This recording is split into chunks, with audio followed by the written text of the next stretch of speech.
The sky above Arathis shimmered like an endless ocean, its clouds glinting with silver dust that danced in the twin suns' light. To the people of this world, that beauty was ordinary, until the day the strange vessel burned across their heavens.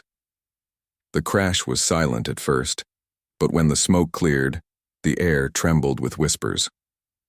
A lone survivor stepped from the wreckage, a human man. He was unlike anything the Arathians had seen before.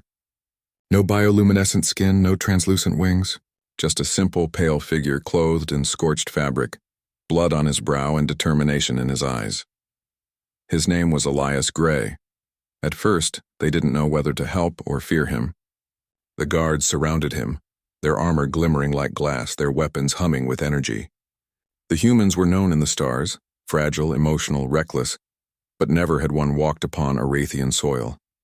The queen ordered him imprisoned until the High Council decided his fate. Yet among the nobles gathered that day, one pair of eyes lingered longer than the rest, those of Princess Lyra. She was the youngest of the royal line, her grace matched only by her curiosity. The humans fascinated her, their legends, their wars, their art. Now one stood before her, trembling yet unbroken. When she visited him in the crystalline dungeon, Elias stood tall despite his injuries. "You shouldn't be here," he said softly. His voice was rough, tired, yet carried something the princess had never heard before: honesty. "I wanted to see the human they speak of," she replied, studying his features. "You don't look dangerous," he gave a faint smile. "Danger doesn't always look dangerous." Lyra tilted her head, intrigued. "You're bold to speak that way before a princess. And you're kind to visit a prisoner," Elias countered. For the first time in her life, someone spoke to her not as royalty, but as a person. That single exchange planted something deep within her heart, a spark she couldn't name. Days passed. Lyra visited often under the pretense of questioning him. Elias told her stories of Earth, of oceans that stretched beyond sight, of rain that sang on rooftops, of humans who built hope from nothing. His words painted worlds she had never imagined, and in return she told him of Arathis, the floating gardens, the radiant moons, the symphonies of wind and light. Slowly, curiosity became admiration. Admiration turned to something more dangerous. But outside their quiet conversations, the court whispered. "The princess defiles her name," murmured one noble. "She pities a lesser creature," said another. "A human cannot understand devotion," sneered the High Chancellor. Their words stung Lyra, yet she did not stop visiting. Elias noticed the exhaustion in her eyes and finally asked, "Why do you risk your place for me?" Her answer came in a whisper. "Because when you speak, I feel alive." One evening, when the council decreed Elias would be exiled to the frozen north to die, Lyra broke every law her bloodline swore to uphold. She fled with him beneath the sapphire sky. They crossed the shining plains and hid among the whispering trees of the lower world. Nights grew cold, and their bond deepened through shared firelight and fragile trust. For the first time, Elias laughed freely, and Lyra, who had been raised to be perfect, learned the joy of imperfection. But peace never lasts long when kingdoms thirst for control. The royal fleet descended one dawn, tearing through the clouds with thunderous light. Lyra stood before them, shielding Elias with her body. Her mother's voice echoed from the flagship's calm. "Daughter, step aside. That creature cannot remain among us." Lyra's answer was steady, her voice trembling but proud. "Then I will go with him." And as the engines roared and the winds rose around them, the universe itself seemed to hold its breath. That day, the Arathians mocked her name. They called her lost, foolish, corrupted by a fragile being. But none could foresee that the same princess they condemned would one day return, carrying a secret that would change two worlds forever. Snow fell like whispers over the mountains of Tereth, a barren edge of Arathis where the stars looked close enough to touch. There, beneath a shattered moon, two fugitives built a fragile home. Elias had found shelter within the wreckage of an ancient Arathian observatory, a dome of cracked crystal and frozen vines. It was cold, lonely, and quiet, but to him it was paradise compared to a cell. Lyra adapted slowly to exile. Once surrounded by servants, she now fetched her own water, burned her fingers trying to light a fire, and stitched her torn robes with trembling hands. Elias helped her, wordlessly at first, showing her how to survive with patience and care. In the evenings, when the firelight painted her face in amber warmth, they would talk. Lyra often gazed up through the dome's open ceiling. "My people believe that stars listen," she said. "If that's true, I hope they forgive me." Elias stirred the fire. "You didn't do anything wrong. I abandoned my world.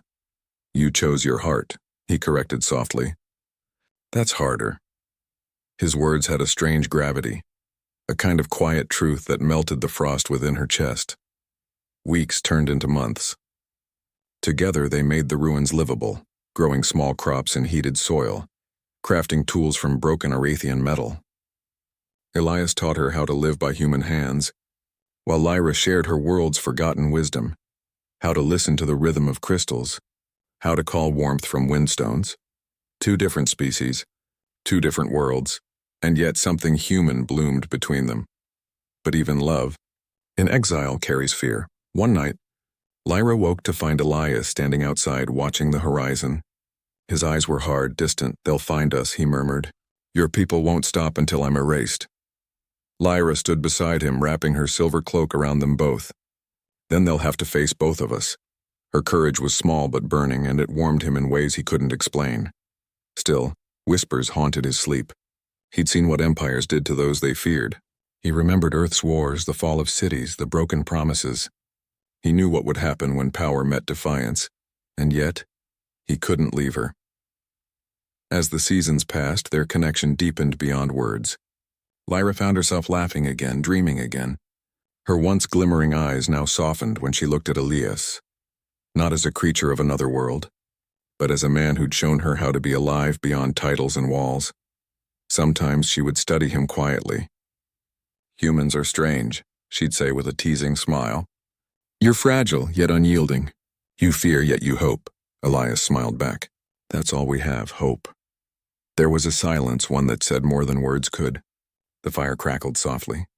Their hands brushed, and neither pulled away. That night, beneath the shattered moon, 2 souls finally stopped pretending they were only fugitives. They were something more, bound not by law or blood, but by choice. And for a time, that choice made them free. But far beyond the mountains, the Arathian Empire stirred. The Queen's ship scoured the planet, seeking the princess who had betrayed her crown. Across the crystal cities, her name became a curse, a story of shame. Nobles mocked her as the human's fool. Poets sang of her downfall. No one imagined that the mockery would one day become a hymn. When the patrols finally traced energy signatures from the observatory, Elias sensed it first, the faint tremor in the earth, the shift in the wind. "They've found us," he whispered. Lyra turned pale. "Then we run." But Elias shook his head. "You can't run forever. If they take you, tell them I forced you." Her voice broke. "Never." He placed a trembling hand on her cheek. "Then promise me something. Whatever happens, live." Tears blurred her vision. "We lived together, Elias." Before dawn broke, the sky burned again, ships descending like angels of fire. The mountain echoed with thunder, the dome shattering as beams of light split the sky. Lyra screamed his name as they dragged him away, his last words swallowed by the roar of engines. And when the light faded, she stood alone in the snow, heart torn, hope flickering, and a secret already growing quietly within her. She touched her stomach, trembling, as realization dawned. Something of him lived within her, something that would change everything. The palace of Arathis had never felt so cold. When Princess Lyra was dragged back through its crystal gates, the people turned away in silence. The banners that once carried her crest were gone, her name erased from royal records. The council's verdict was swift and merciless. She had betrayed her blood, her species, her world. She was no longer Princess Lyra of the luminous crown, only Lyra, the fallen. The queen did not meet her eyes during judgment. Her voice was smooth as polished glass. "You will remain confined to the northern sanctuary until your repentance is complete." No plea could reach her mother's heart. The empire's pride mattered more than a daughter's tears. So Lyra was sent to the sanctuary, a lonely cliffside monastery where time itself seemed frozen. The only sounds were the sea winds and her own heartbeat. And within that stillness, a second heartbeat began to echo, Weeks passed before she dared to accept what she already knew. The sickness in her mornings, the warmth beneath her palms. It was not weakness. It was life. Elias's life. She wept alone the night she realized it. Not out of fear, but wonder. In a universe that had condemned them, they had created something new. A child born of two worlds. Proof that love could defy the stars themselves. Lyra kept her secret close. She ate what little the monks provided, hid her growing form beneath long robes, and spent nights whispering to the wind as if he could hear her. "Elias," she murmured, "they think they've broken me, but they can't. Not while you live here." She touched her heart. Sometimes she dreamt of him.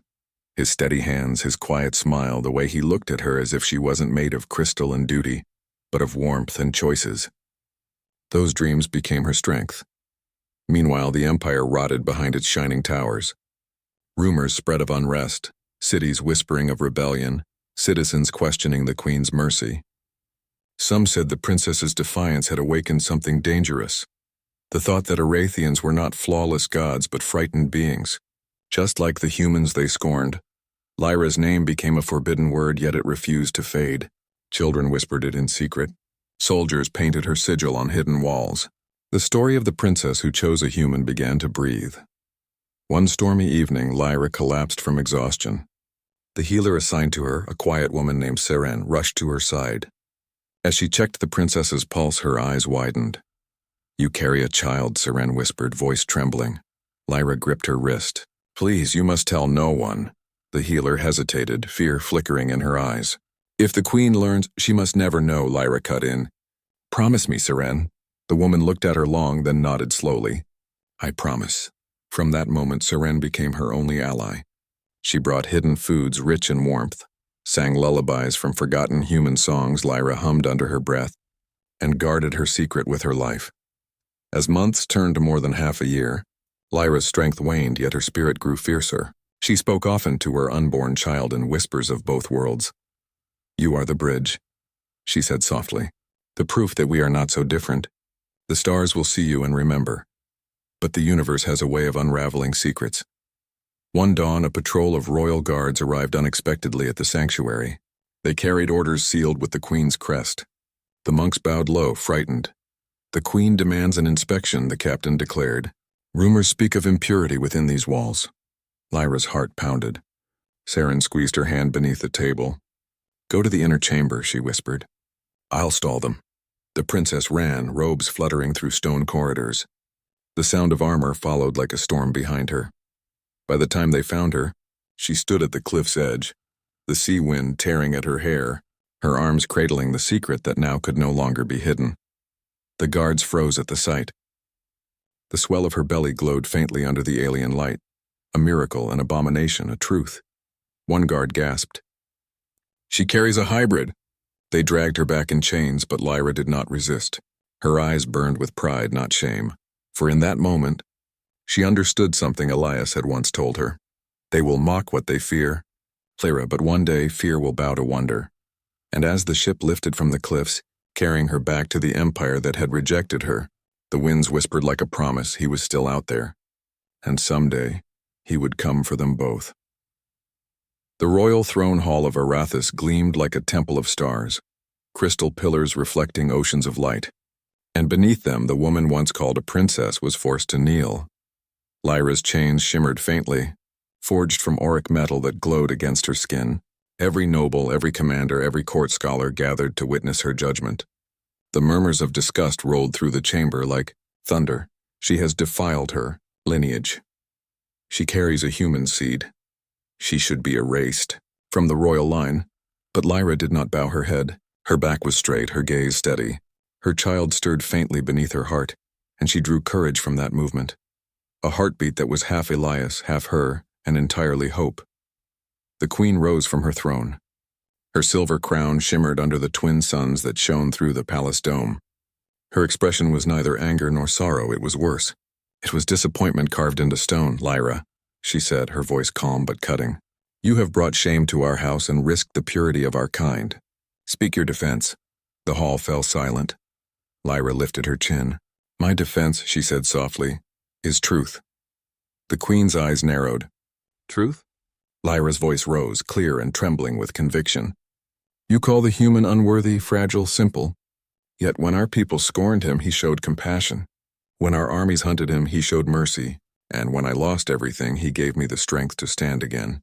Is that not worth more than bloodline? Gasps rippled through the crowd. The High Chancellor stepped forward, sneering. He polluted our princess with weakness. That is not love, it is contamination. Lyra's eyes blazed. Then your strength is hollow. You speak of perfection, yet you fear what you do not understand. The queen slammed her staff upon the dais and light flared through the hall. Enough! The chamber trembled into silence. For a moment, only the hum of the great energy core beneath the palace could be heard. The queen's voice was low now, almost mournful. You speak with his fire, Lyra, but love blinded you. You have destroyed your destiny. Lyra's reply came like a whisper of rebellion. Or perhaps I have found it. The queen closed her eyes briefly, then gave a quiet nod to the guards. Take her to the starlit vault. She will remain there until the birth. Then the abomination will be cleansed. The word struck her like a blade. Cleansed. No, she cried, struggling as the guards dragged her away. You can't! It's my child. But her pleas echoed against marble walls that had never known mercy. She was taken to the vault, a chamber deep beneath the palace, carved of obsidian and sealed with energy runes. There was no sky, no warmth, only humming silence, days blurred together. The pain of betrayal burned sharper than hunger. Yet within that darkness, Lyra spoke softly to the child. Listen, little one, she whispered, her fingers tracing the faint glow of her belly. The world above may hate us, but your father taught me something precious. Hope grows even in ruins. Outside the vault, the empire celebrated her downfall. The nobles drank to purity restored. The people whispered cruel jokes. She fell for a lesser being, they mocked. A human. Imagine that, but not all hearts agreed. Serene, the healer, smuggled food into the vault, her eyes always glistening with tears. They don't see it, she whispered. But someday they'll remember your courage. Lyra smiled faintly. Someday perhaps they'll remember his too. Then one night, as storms roared above the palace, the ground quaked. The lights in the vault flickered. The guards ran past in panic. Someone had breached the planetary defenses. Lyra's heart raced. She pressed her hands against the barrier wall, her breath trembling. The air shimmered with static as distant explosions shook the foundations. Outside, through a narrow crack in the vault's dome, she saw it, a ship burning through the clouds, small but defiant. Human design, her eyes widened, her pulse quickened. It couldn't be, but deep inside, she already knew that it was. Through war, through death, through endless stars, Elias Gray had returned. And this time, the galaxy would learn what it truly meant when a human fought for what he loved. The night Arathis burned, the twin moons turned red. From the shattered clouds above the capital descended a ship not of Arathian make, its hull scarred, its engines roaring with human defiance. The very air shuddered with its arrival. In the command deck, Elias Gray gripped the controls, eyes burning with purpose. He had crossed forbidden space, evaded patrols, fought storms in silence, guided only by one thought that had never left him: Lyra. He was no longer the quiet man who once stumbled from a wreck. Exile had shaped him into something more, something unyielding. His ship, the Horizon's Mercy, bore markings from human colonies and Arathian rebels alike.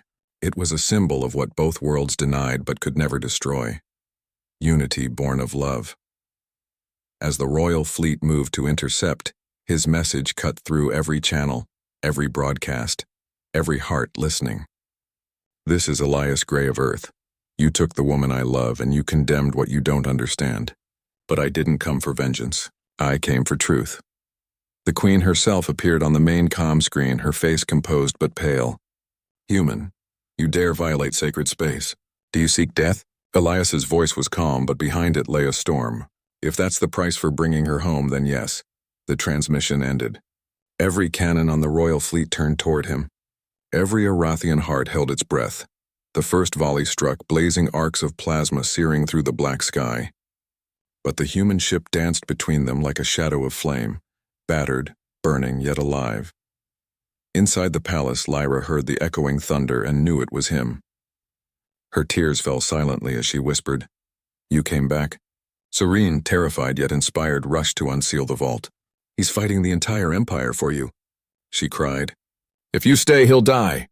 Lyra's strength surged from somewhere deep and fierce. With a scream of will, she thrust her palms against the runic wall. Light erupted, shattering the seals. The vault cracked open with a blast of crystal and energy. Guards flooded in, but Lyra was no longer the trembling prisoner they had chained. Power glowed through her veins, her eyes burning like twin stars. Her voice thundered through the hall. "Enough!" The energy rippled outward, sending soldiers sprawling. The palace itself seemed to tremble under her will. Somewhere above, Elias landed the Horizon's Mercy on the royal terrace, smoke pouring from its hull. He stumbled from the wreckage, blaster drawn, heart pounding with the rhythm of desperation, and then he saw her. Lyra, standing at the top of the marble steps, her robes torn, her hair wild, her hands glowing with energy that pulsed in harmony with her child's heartbeat. Their eyes met, and in that moment the noise of battle vanished. She took a trembling step toward him. "Elias!" He ran to her, dropping his weapon as she fell into his arms. For a heartbeat there was peace, a human heartbeat against an Arethian one, and beneath them, a smaller rhythm that made the air hum. But the peace shattered when the queen descended from the throne balcony, guarded by the royal sentinels. "You would destroy our world for one man?" she said coldly. "You would choose ruin over reason?" Lyra turned to face her mother, her voice shaking but strong. "No, mother. I would choose life." The queen's eyes flickered with something unspoken. Pain, perhaps fear. "That creature beside you cannot live in our world." Elias stepped forward, his voice calm but piercing. "Then your world will never live with itself." The queen hesitated. Around her, murmurs rippled through the guards. Uncertainty, confusion, even admiration. The idea that a human would face a queen without trembling struck something deep within them. Lyra's glow brightened until the chamber walls vibrated. "Enough hatred," she said softly. "This child is not a curse. It is the proof that we can be more than what we were." For the first time in Arathian history, silence filled the royal court, not out of obedience, but awe. The queen's lips parted. Her voice faltered. "You carry his life?" "Yes," Lyra said, eyes shimmering. "And mine. Both worlds inside one heart." Thunder rolled outside as if the heavens themselves answered her declaration. The queen looked at Elias, at her daughter, and then at the world she had ruled with pride. For a heartbeat, even she seemed unsure whether she faced tragedy or miracle. "Leave," she said finally. "Both of you. Before I remember I am queen." Lyra's breath caught. "Mother, go," the queen whispered again, turning away. Elias took Lyra's hand, leading her toward the burning terrace. The night was wild, the city ablaze with confusion, yet the sky itself felt open, vast, waiting. Together they boarded the Horizon's Mercy. The engines roared weakly, but they rose into the stars, leaving behind a world divided, and carrying within them the hope to unite it. As Arathis faded below, Lyra leaned against Elias, hand over her heart. "I told you the stars would listen," she whispered. Elias smiled faintly, eyes wet. "Then let them hear everything." Stars drifted like falling petals around the Horizon's Mercy as it crossed the silent sea of space. Behind them, Arathis glowed, no longer just a world of crystal, but a memory of both pain and courage. Ahead lay the unknown. Elias adjusted the flight controls, his hand steady despite exhaustion. Every system was damaged, every alarm blinking red. Yet none of it mattered. Beside him, Lyra slept, her head resting against his shoulder, her breathing soft and uneven. He looked at her with awe. Even in exhaustion, she looked radiant, her silvery skin catching the dim light, her hands cradling the small life beneath her heart. "Hang on," he whispered, brushing her hair aside. "We're almost there." Their destination was Haven 3, a neutral human outpost on the edge of charted space. It was the only place far enough to hide and safe enough to hope. But fate never rested easily on love that defied worlds. Halfway through the journey, turbulence struck. A solar storm flared from the nearest star, waves of radiation sweeping through their vessel. Systems flickered. The navigation core fried in a burst of sparks. Elias cursed under his breath, trying to stabilize the ship. Come on, don't you dare quit on me now." Lyra stirred, clutching her stomach. Elias, what's happening? He forced a calm he didn't feel. Just a flare. I've got it. But her eyes widened, filled with sudden fear. No, you don't understand. She gasped, pain tightening her voice. It's time. For a second, the words didn't register. Then realization hit him like lightning. No, not now, Lyra, we're in mid-flight. Her voice broke, trembling yet determined. Our child. Won't wait for safe land. The storm raged outside, the ship trembling as if the stars themselves bore witness. Elias guided the vessel to manual drift and rushed to her side, heart pounding. He had survived wars, hunger, exile, but never this. Lyra gripped his hand, her body shaking. Elias, I'm afraid. He knelt, pressing his forehead to hers. Don't be. You're the bravest soul I've ever known. Just breathe, Lyra, I'm right here. Her tears glimmered like starlight. Will our child be like me? Or you, he smiled faintly. Both, stronger than both. Hours felt like eternities. The small ship floated amid the cosmic storm, lightning painting their faces in flashes of silver and gold. Then as the final wave passed and silence returned, a cry filled the cabin. A sound so small, and yet so infinite. Lyra wept, holding the newborn close to her heart. The child's skin shimmered faintly like morning dew, human softness laced with Arathian glow. Tiny fingers curled around Elias's thumb. He laughed softly, his voice breaking. She's beautiful, she? Lyra asked through tears. He nodded, smiling wider. Our daughter. Lyra gazed down at the infant, so fragile yet so impossibly alive. Then she shall have a name that bridges both worlds. Elias brushed a hand against the baby's silvery hair. What do you have in mind? Lyra whispered, Ariel. It means dawn in my tongue, Ariel, he repeated, tasting the name like a promise. The first light of two worlds. For a time, there was only silence and warmth, the kind that exists when love becomes something greater than survival. But peace was never meant to last long. As the storm cleared, their sensors picked up approaching signatures, multiple, fast, armed. Lyra's face paled. They've followed us. Elias moved to the controls, scanning the readings. No, not Arathian ships. These are human. Before they could react, a voice cut through the comm, firm, commanding, familiar. This is Commander Tessa Gray of the Earth Alliance. Elias, is that you? Elias froze. Tessa? Lyra looked at him in confusion. Who is she? My sister, he whispered. But how did she find us? The comm crackled again. We've tracked your beacon for months. You vanished after the Arathis mission, Elias. We thought you were dead. Her tone hardened. And now you're carrying an alien passenger in restricted space. Lyra's hand tightened around his. They won't understand. Elias's jaw clenched. Then we'll make them. He switched on the external channel. Tessa, listen carefully. I'm bringing someone home, someone who proves everything we thought about them was wrong. There was silence. Then softly, Elias, what did you do? He looked at Lyra, then at their daughter. Something right. The human fleet surrounded them, hesitant to fire, uncertain of what they faced. And for a long, suspended moment, the universe itself seemed to wait. Two species, two histories, one child who could change them both. As the light of dawn spilled through the viewport, Lyra pressed her forehead against Elias's shoulder. Whatever comes next, she whispered, we face it together. He kissed her brow gently. Together, always. And there, among the endless stars, the first cry of Ariel Gray of Two Worlds echoed into history. A new beginning born from defiance, love, and the unbreakable spirit of humanity. 3 years passed. The wars ended. But the silence that followed was uneasy. An empire divided and an alliance uncertain. On Earth, Elias and Lyra lived quietly under false names, hidden deep within a lush valley beneath the amber skies of Haven 3. Their home was humble, a house built from shipwreckage and Arathian glass, half human steel, half alien elegance.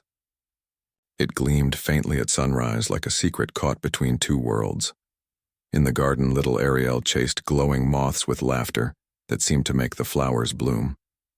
Her hair shimmered silver gold and her eyes, one blue, one luminous white, reflected both her parents' souls. Lyra often watched her play from the window, her heart full of something no crown had ever given her, peace. Elias would come from the field with soil on his hands, smiling that quiet smile she loved so deeply. You always look at her like she's made of starlight, he teased. She is. Lyra replied softly. She's everything we fought for. But even peace carries the echo of what came before.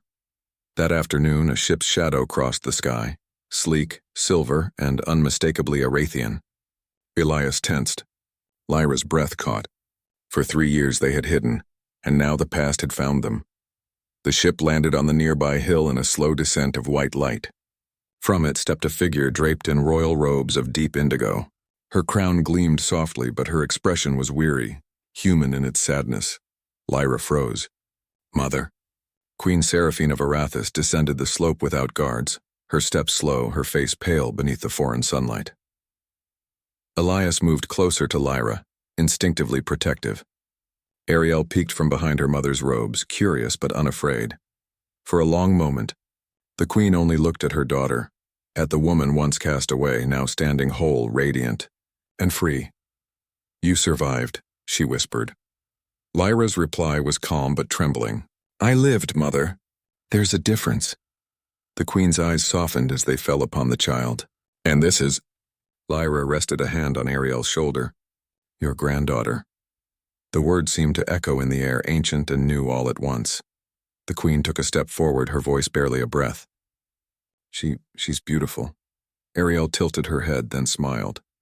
Are you from the sky like Mama? Something cracked in the queen's composure. A quiet laugh, fragile as crystal. Yes, little one. I'm from the sky. Elias spoke then, his tone steady but cautious. Why are you here? Seraphine met his eyes, and for the first time the ruler of 1,000 systems looked not like a queen, but a mother who had lost too much. Because our world is dying, she said. Since your exile, the energy cores of Arathis have begun to fail. The crystals darken, our people weaken, and they remember your name, Lyra. They whisper that perhaps the one who defied us carried something greater than shame. Lyra's eyes glistened. You mean... Hope, Seraphine nodded. Yes, hope. The council now believes the union you forged may hold the key to saving both our races. The fusion within her, she glanced at Ariel, voice trembling, is something our scientists cannot explain. Her existence alone rewrote our understanding of life. Elias looked down at his daughter, who now played with a butterfly that shimmered like a star. She doesn't belong to science, he said quietly. She belongs to love. The queen smiled faintly. Then let love heal what hatred broke. Lyra stepped forward, searching her mother's eyes. After all this time, you truly believe that? Seraphine's gaze softened. Your defiance taught me, daughter. You showed me that perfection without compassion is just another form of decay. Silence settled between them. Gentle, not cold. The wind carried the scent of blossoms, the sound of Ariel's laughter. The queen knelt before her granddaughter, hands trembling. Ariel of two worlds, she said softly, would you visit my world one day? Our skies miss your mother's light. Ariel nodded, her voice pure and curious. Only if Daddy and Mama come too. For the first time in decades, Queen Seraphine wept. Not as a ruler, but as a woman who finally understood the price of pride. She rose slowly, touching Lyra's face. You were right, she whispered. They mocked the human, but it was the human who taught us how to feel again. Lyra's tears fell freely now.